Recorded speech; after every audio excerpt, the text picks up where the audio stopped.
النهاردة يا حبيبة بقى هتعرفكوا ازاي تعملوا عصير الليمون الاقتصادي الجميل زي بتاع أشهر المحلات بطريقتها البسيطة. حطيت قشرة الليمون وحطيته في الخلاط وعليه كوباية من السكر وكمان كوباية من الحليب وشوية من المية ومعلقة من العسل الأبيض، وبدأت تضربهم في الخلاط لحد ما الخليط كله يندمج مع بعضه.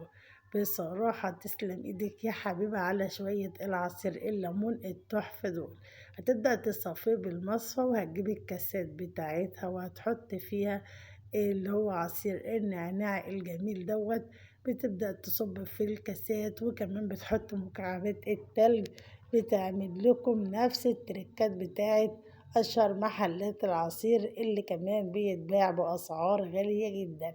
تسلمي يا حبيبة بقى على شوية العصير التحفة تسلم ايدك بجد يا بنتي، ربنا يحفظك.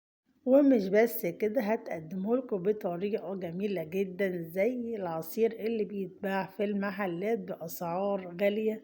وعملت كمان تركة جميلة جدا، شقت الليمون كده وحطيته بقى على الكاسات، ودي تركة حبيبة بقى.